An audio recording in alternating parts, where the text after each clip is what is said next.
સુરત શહેરમાં વિવિધ જ્ઞાતિ અને સમુદાય દ્વારા ક્રિકેટ ટુર્નામેન્ટનું ક્રેઝ વધ્યો છે ત્યારે સુરતના સુમુલ ડેરી રોડ પર આવેલા હરિયંત પ્રીમિયમ લીગ ક્રિકેટ ટુર્નામેન્ટનું આયોજન કરવામાં આવ્યું હતું જે ટુર્નામેન્ટમાં વિવિધ 8 જેટલી ટીમોએ ભાગ લીધો હતો। જો કે નવાઈની વાત તો એ છે કે આ સમગ્ર આયોજન સોસાયટીના પ્રાંગણમાં જ કરવામાં આવ્યું છે અને જેનો ઉદ્દેશ્ય એવો છે કે સોસાયટીમાં સંપ રહે અને લોકો એક મંચ પર એકઠા થાય અને લોકોમાં એકતા વધે તે માટે છેલ્લા 4 વર્ષોથી આયોજન કરવામાં આવી રહ્યું છે। દરેક વખતે ક્રિકેટની સાથે સાથે સેવાકીય પ્રવૃત્તિ પણ કરવામાં આવે છે અને વેકેશન દરમિયાન આ આયોજન કરવામાં આવતા નાના બાળકો સહિત મોટા અને મહિલાઓ પણ ઉત્સાહ વધારવા ગ્રાઉન્ડમાં આવે છે અને લોકો એકસાથે ભેગા થઈને હાજરી આપી ખેલાડીઓનો ઉત્સાહ વધારે છે। ચેતનજી બુંદેલા, ટીવી 18 ન્યૂઝ, સુરત। મારું નામ નિકેશ શાહ છે।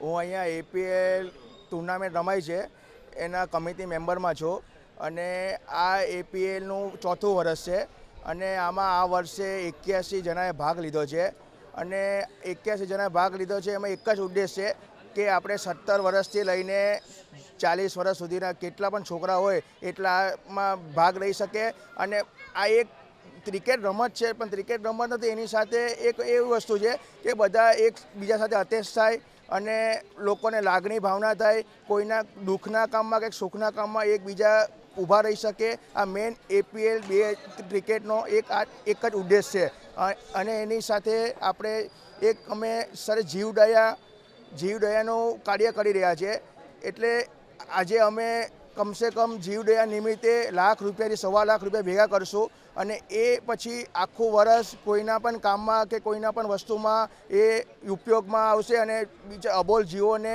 એ પૈસા આ એપીએલ ટુર્નામેન્ટની મારફતે એમના ઘાસચારામાં કે કોઈના પણ જરૂરિયાતમંદના માણસના કામ લાગશે। એટલે આ એક ઉદ્દેશ આ એપીએલ 2024નો છે અને આવી રીતના દર વર્ષે અમે ઉત્તરોત્તર અધિકથી અધિક મોટી આયોજન કરતા રહીશું।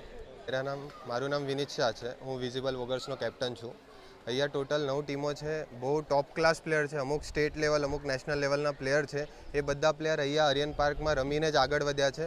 આજે અમુક પ્લેયર તો રાજસ્થાન રોયલના સિલેક્શનમાં પણ જઈને આવ્યા છે। એ કેલિબરના અમારી પાસે પ્લેયર છે અને અમે બધા લોકો પહેલેથી અહીંયા રમ્યા છે નાનપણથી। આજે અમુક લોકો એટલા આગળ પહોંચી ગયા છે એટલે અમે હજી વિચારીએ કે જે અમારી ફ્યુચર જનરેશન છે એ હજી સરસ રીતે આગળ શીખે આર્યન પાર્કમાંથી અને આગળ ઇન્ડિયાને રિપ્રેઝેન્ટ કરે। એની માટે આ એપીએલની ટુર્નામેન્ટ દર વર્ષે થાય છે અને બધા જ પ્લેયર બહુ ઉત્સાહથી રમે છે। એકદમ ટફ મેચેસ થાય છે, નો ઇઝી મેચેસ ને એકદમ એક્સાઇટેડ હોય છે। એ રીતે આજે બી અમે આગળ ફાઇનલ સુધી પહોંચીને કપ ઘરે લઈ જવા માટે રમીએ છીએ। Thank you. मेरा नाम रौनक चौरड़िया, एपीएल यानी आर्यन पार्क प्रीमियर लीग, ये इनका 4था सीज़न है।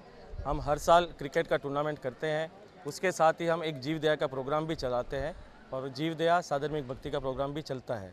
कैसे कार्यक्रम का आयोजन किया गया है? कितनी टीमें भाग ले रही हैं? इस कार्यक्रम में 9 टीमें भाग ले रही है और शुरुआत बिल्डिंग से हुई थी। बिल्डिंग गौतम बिल्डिंग के पीछे हुई थी और उसके बाद 81 प्लेयर्स ने भाग लिए है। 81 प्लेयर्स में से सभी टीम के अंदर 9 प्लेयर्स है। क्या उद्देश्य क्या है? ये उद्देश्य एक ही है कि युवाओं को एक करना। पूरे साल भर कोई युवा नीचे दिखते नहीं है, इसी बहाने 2 दिन सभी लोग ने छुट्टी लेकर आज सब युवा एक हुए, सब एक होकर इतना अच्छा कार्यक्रम किया है।